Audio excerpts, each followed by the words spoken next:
చేసి 7 గ్రామాలు తిరిగి అన్ని ఊళ్ళు కలిసి అందరు జనాలను కలిసి పొల్యూషన్ గ్రామాలు అన్ని ఊళ్ళు తిరిగాం. 7 గ్రామాలు తిరిగి ఆఖరికి మేము టెంట్ వేసుకొని నిరాహార చేసాం. దీక్ష చేసిన తర్వాత ఎమ్మెల్యే గారు వచ్చి మీకు రోజుకి 15 ట్రిప్పులు ఇస్తారు, 500 చొప్పున మీరు ఏ బళ్ళు వచ్చే పని లేదు. ఆఖరికి 4 లీటర్ ఉన్నా సరే మీరు ఏ బండి లోడ్ అయితే పని లేదు. 7 గ్రామాల ప్రజలు ఎన్ని లారీలు అయితే ఉన్నాయో అన్ని గ్రామాల వాళ్ళు శుభ్రంగా తిప్పుకోమని మాకు చెప్పారు. అప్పుడు మేము నిరాహార దీక్ష విరమణ చేసాం. ఆయన గారు నిమ్మరాసం ఇచ్చాడు. అది జరిగింది. ఇప్పుడు బట్టీలో వచ్చి ఇప్పుడు మాకు అప్పుడు నేను కూడా కొన్ని లెటర్లు ఇచ్చాను, కొన్ని బళ్ళ నెంబర్లు ఇచ్చాను. ఆ నెంబర్లు కూడా ఇప్పుడు కొట్టేసుకోండి, వాటికి కూడా లోడ్ వేస్తుంది అని చెప్పి ఆయన మాకు నిరాహార దీక్ష చేసాం, నిరాహార దీక్ష విరమణ చేసాం. అది హైకోర్టులో ఏమైనా మేము పోలీసు వాళ్ళు మాకు దీక్షకి పర్మిషన్ ఇవ్వాలి. మేము హైకోర్టు ద్వారా ఏమని తెచ్చాము, మాకు మా దీక్ష మాకు ఇది తేలే వరకు ఆ దీక్ష ఉంటుందని చెప్పి మేము హైకోర్టులో పర్మిషన్ తెచ్చుకున్నాం.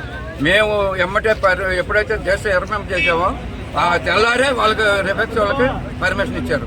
ఇప్పుడు బట్టీలో వచ్చి ఆ రోజున ఒక్కళ్ళు రాలా, మేము దీక్ష చేసేప్పుడు ఒక్కళ్ళు రాలా. కనీసం హైకోర్టులో వేసుకుంటే మీకు కూడా అవకాశం ఉంటుందంటే ఒక్కళ్ళు రాలా.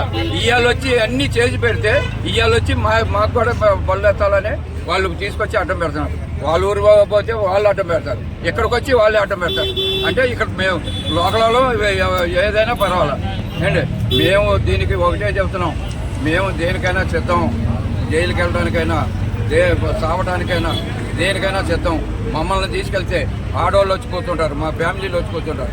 వాళ్ళని కూడా తీసుకురండి, వాళ్ళని తీసుకొస్తే పిల్లలు వచ్చి కూర్చుంటారు, పసిపిల్లల్ని వేసుకొని కూర్చుంటారు. మొత్తం వచ్చి ఇక్కడ చేస్తాం. కానీ ఏ బండికి కూడా అవకాశం ఇచ్చే పని లేదు. మాకు రిఫెక్స్ కంపెనీ వాడు లెటర్ ఇచ్చాడు.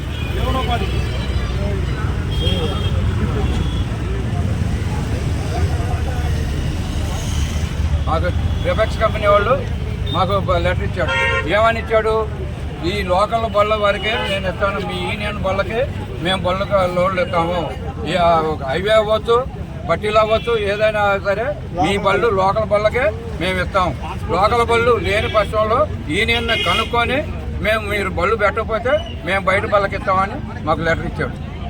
అది మేము ఏ బండి రానియం, ఏ బండిని కూడా ఎంట్రన్స్ లేదు. దేనికైనా మేము సిద్ధమే, సావడానికైనా జైలుకి వెళ్ళడానికైనా దేనికైనా సిద్ధమని నేను చెప్తాను.